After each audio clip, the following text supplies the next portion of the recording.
Shalom Bapak Ibu Saudara sekalian. Hari ini kita akan belajar dari salah satu tokoh yang sangat terkenal, yaitu Musa. Saya akan membacakan bagian firman Tuhan yang terdapat di kitab Keluaran pasal 3 ayat 7 sampai dengan ayat yang ke-10. Firman Tuhan berbunyi demikian. Dan Tuhan berfirman, "Aku telah memperhatikan dengan sungguh kesengsaraan umatku di tanah Mesir, dan aku telah mendengar seruan mereka yang disebabkan oleh pengerah-pengerah mereka. Ya, aku telah mengetahui penderitaan mereka.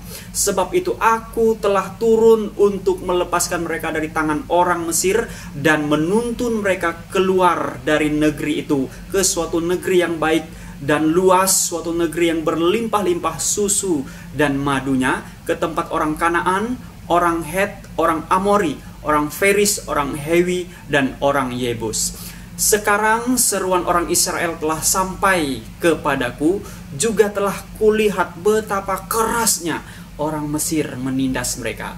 Jadi sekarang pergilah, aku mengutus engkau kepada Firaun untuk membawa umatku orang Israel keluar dari Mesir."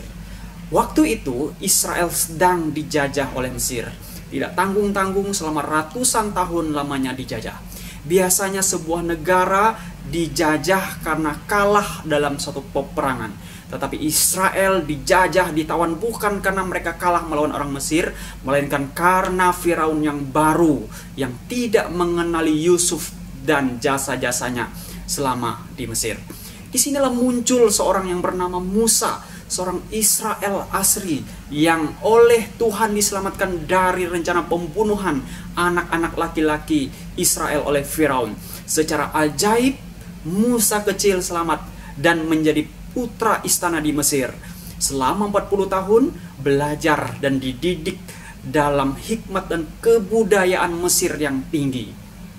Musa menjadi orang yang hebat di Mesir. Suatu saat Musa membela orang Israel yang dipukul oleh orang Mesir, dan di kesempatan yang lain ia melerai perkelahian sesama orang Israel itu.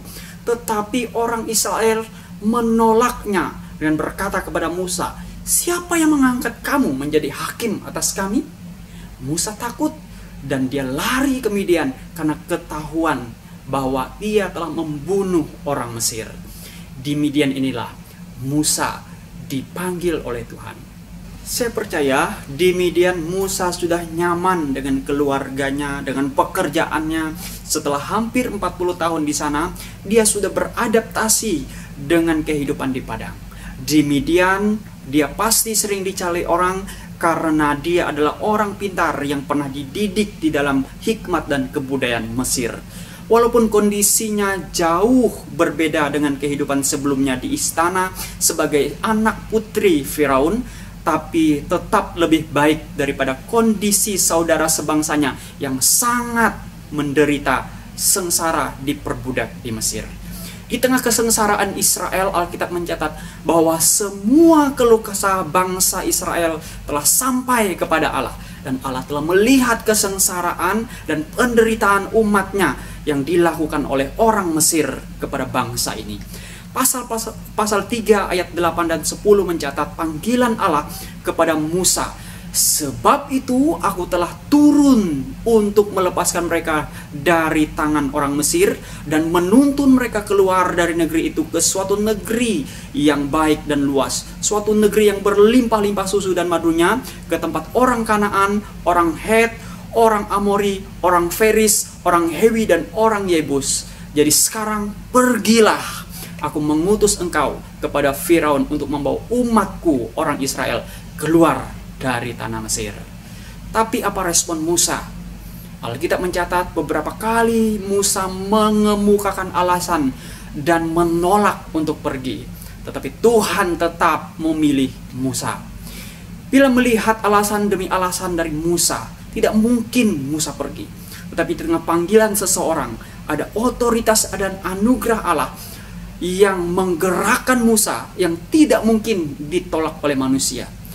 Ada satu paket komplit ketika Allah memanggil seorang yang bernama Musa, di mana ada penyertaan, ada kekuatan, ada pertolongan, ada penghiburan, hikmat, dan segala hal yang dibutuhkan untuk tetap eksis di dalam pekerjaan yang begitu besar itu.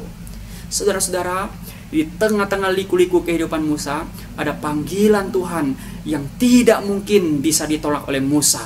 Sebuah panggilan yang berisi pekerjaan dan misi Allah untuk membebaskan dan membawa umatnya ke tanah perjanjian. Dalam hal ini hampir tidak ada jasa Musa, karena Allah lah yang berinisiatif untuk memanggil Musa. Di ayat yang ke-8 dan ayat yang ke-10 ada dua kalimat yang mengandung inisiatif daripada Allah. Berkata, sebab itu aku telah turun tangan. Di ayat 10 mencatat, sekarang pergilah, aku mengutus engkau. Saudara, inilah rahasia panggilan Musa. Bukan Musa yang berjasa, bukan Musa yang hebat, bukan Musa yang menawarkan diri. Panggilan Musa adalah dari Tuhan yang mau memakainya untuk pekerjaan dan misi Allah sendiri. Allah lah yang berinisiatif memanggil, memakai seseorang untuk pekerjaan besarnya. Saudara, bisa saja Tuhan memanggil dan memakai orang lain untuk pekerjaannya. Tetapi bila kita dipanggilnya, dipakainya, itu karena anugerahnya, bukan kita. Bila kita menjadi bagian di dalam keselamatannya, di dalam panggilannya, di dalam pelayanannya, di dalam pekerjaannya dan misinya, bukan karena jasa kita, bukan karena hebat kita, bukan karena cakapnya kita, bukan karena ada sesuatu, justru karena tidak ada sesuatu sama sekali, tetapi semua karena Allah sendiri. Siapakah Musa hari ini yang mengerti makna panggilan Allah di dalam hidup?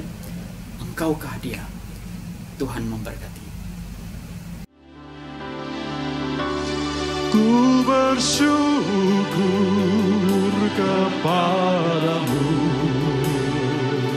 beriku damai menyembuhkan. Oh Yesus,